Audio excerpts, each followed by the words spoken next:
Apa hukumnya pakai celana panjang yang melebihi mata kaki? Nyindir saya ini. Apakah itu termasuk orang masuk neraka?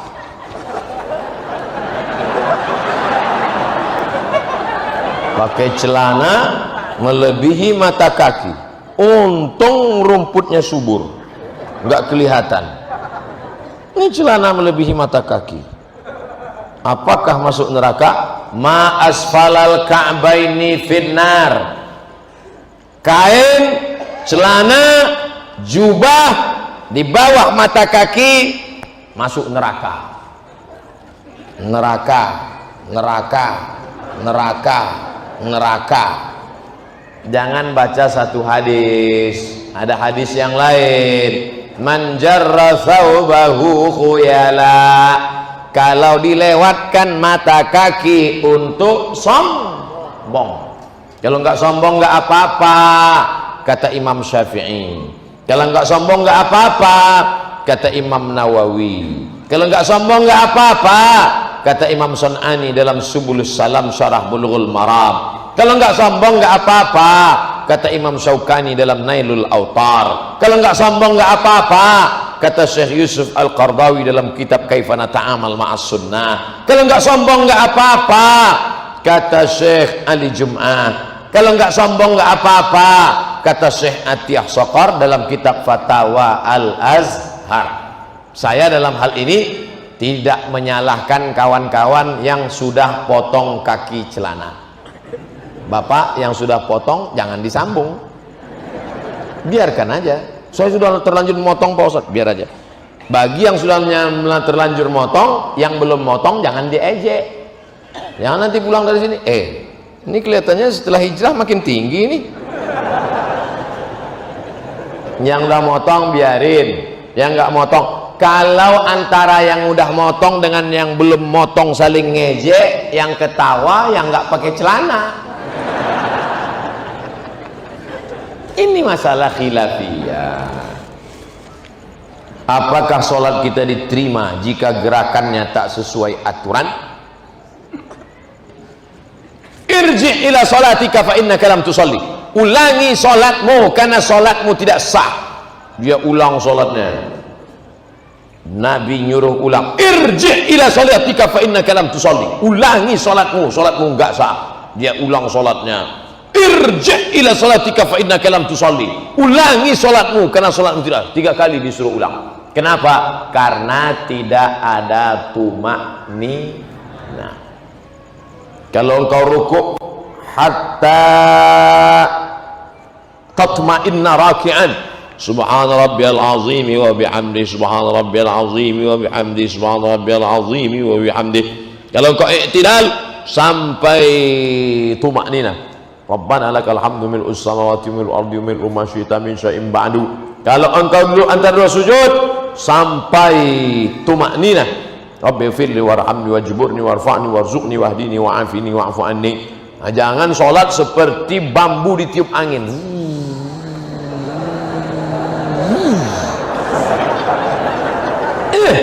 Ente sholatnya kok cepat sekali. Valentino Rossi bro.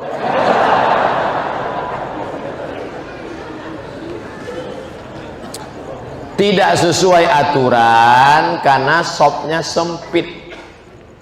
Sempit sopnya.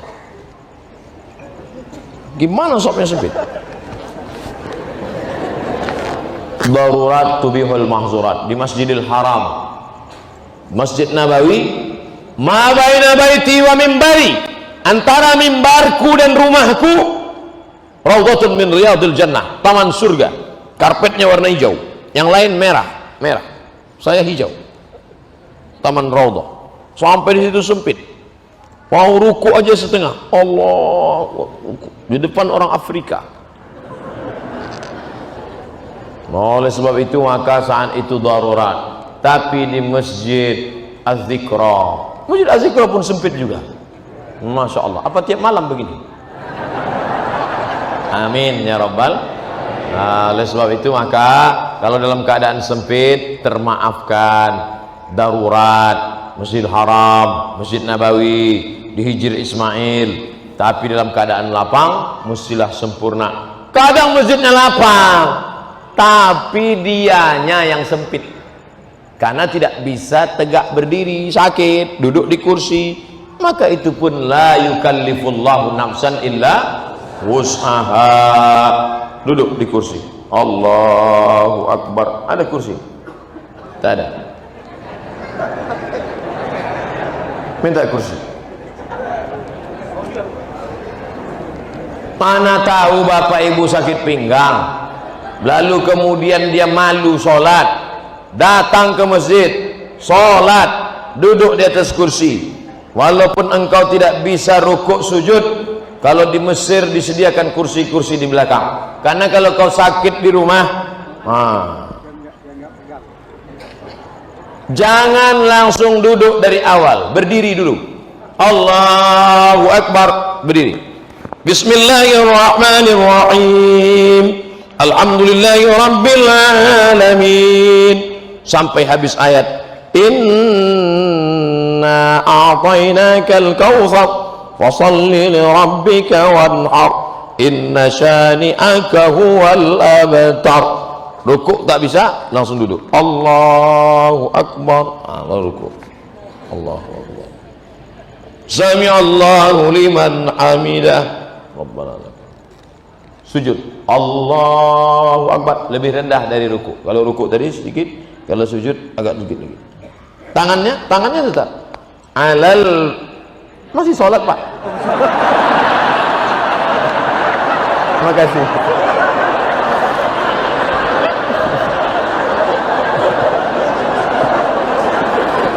Mohon maaf Pak Ketua Yayasan.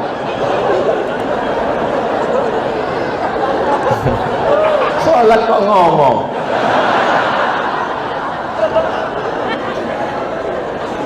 Alal fakhidaini, tangan di atas paha. Awir rukbataini, atau di atas lutut. Jadi nanti kalau ada yang tangannya di atas lutut atau di atas paha.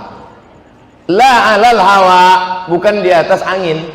Ada yang sujud di atas angin. Allahu Akbar. Di atas angin. Atas sujud. At-tahiyatul barakatuh. Tetap at-tahiyatul barakatuh salat. Saya Pak Ustaz telunjuk saya yang sakit. Ya terbatas itu at-tahiyatul. Jangan pula diganti at-tahiyatul. At-tahiyatul barakatuh. Tidak ada alasan untuk tidak sholat berjamaah. Dulu waktu sehat tidak mau ke masjid, sudah sakit baru dapat hidayah datang ke masjid. Sudah sehat tak ke masjid, sakit pun tak ke masjid, mati baru ke masjid. Na'udzubillah. Tapi insya Allah yang hadir malam ini anak-anak muda semua. Amin. Kami yang tua Pak Ustadz, casingnya tua, signalnya tetap muda. Yang kita khawatirkan anak muda, isinya orang tua. Anak-anak muda umur 17-18, gaya letoy lesulung lain mau mati. Saya kalau udah diundang anak muda gayanya gitu, saya kasih ketua. Mana ketua panitia? Sini, bawa semua ke panti jompo. Tapi alhamdulillah malam ini semuanya alhamdulillah dalam keadaan istiqomah iman dan Islam. Ustadz mau tanya, doa apa yang baik saat ingin mendapatkan rezeki dari bekerja dan berusaha? Walillahil asmaul husna. Allah punya nama yang baik-baik, namanya asmaul husna. Fad'uhu biha, sebut namanya, panggil dia. Ya Razzaq, wahai engkau yang memberi rezeki. Urzuqna rizqan halalan thayyiba, berikan kami rezeki yang halal dan baik. Minta dia, ya Razzaq, Allahumma rzuqna rizqan halalan thayyiban mubarakan fih. Saya nggak bisa bahasa Arab Pak Ustaz, nggak usah pakai bahasa Arab. Ya Allah, iki wis berang-berang dina rezeki orang teko piye iki. Ya Allah, minta rezeki yang halal. Yang penting doa itu awalnya aja pakai bahasa Arab. A'udzubillah, bismillah, alhamdulillah, sholawat. A'udzubillahi minasyaitonirrajim. Bismillahirrahmanirrahim. Alhamdulillahirabbil alamin. Wassalatu wassalamu ala asyrafil anbiya'i wal mursalin sayyidina wa maulana Muhammadin wa ala alihi washabihi ajmain. Ya Allah, berikanlah kami rezeki yang halal dan berkah supaya kami bisa berkunjung ke Baitullah Haji dan Umrah. Dah, minta doa. Saya nggak terlalu kaku masalah doa nih. Doa maksur dalam Quran ada, doa maksur dalam hadis ada, doa pakai bahasa Indonesia boleh, asal jangan dalam sholat. Dalam sholat jangan pas sujud terakhir Allahu Akbar, ya Allah lakukan jual rumah, batal sholatnya. Bagaimana cara mempertahankan hati yang hijrah agar mendapat keberkahan dari Allah? Terima kasih Ustadz, semoga masuk surga. Amin.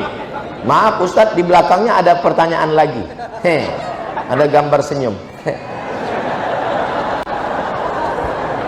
Kalau sudah hijrah, dulu maksiat, sekarang taat. Dulu jahat, sekarang taat. Sudah hijrah, jangan sendirian. Karena serigala akan menerkam kambing yang sendirian, berjamaah. Apa nama jamaahnya? Jamaah Majelis Pengajian Az-Zikra Galaksi Bekasi. Maka ada jamaahnya kan? Ada. Soalnya saya pernah pengajian, ada jamaahnya. Enggak Pak Ustadz, ini naturalisasi semua. Istiqomah. Istiqomah. Ada Habib kita, ada Ustadz kita. Ini senior-senior saya yang di belakang ini. Undang mereka pengajian. Kenapa Ustadz berani membelakangi mereka? Saya sudah izin duluan tadi, maka saya berani maju ke depan. Senior saya di Al-Azhar, senior saya, beliau 1993 sudah berangkat ke Saudi Arabia. Saya baru kelas 3 SMP. Saya masih muda.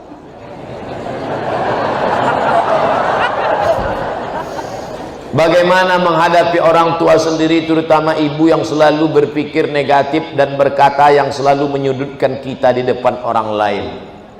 Ibu tidak pernah melihat anaknya besar. Ibu saya tidak pernah melihat saya ustadz yang viral followernya 7 juta. Ibu saya melihat saya adalah anak kecil yang baru pandai berjalan, yang dulu dia gendong, peluk dan cium. Maka jangan pernah kau menceramahi ibu. Kalau kau menceramahi ibumu, pulang dari pengajian kau panggil ibumu, mama sini sebentar, assalamualaikum. Dia melihatmu lucu karena dia lihat ini anak kecil kok pandai ceramah. Maka kata-katanya dari mulutmu, tapi kau pakai mulut orang lain. Ibumu punya teman akrab, ya pakai mulutnya. Ibumu punya saudara, keluarga, tante, bibi, makcik, keluarga, pakai lisannya menyampaikan pesan-pesan mungkin lebih menyentuh hatinya. Kata-kata kita mungkin tidak masuk, tapi kata-kata orang lain masuk. Jadi jangan pernah kau ceramahi orang tuamu seperti kau menceramahi murid-muridmu. Terima kasih atas jawabannya Pak Ustadz. Semoga Ustadz diberi kesehatan, panjang umur, berkah dunia akhirat. Amin.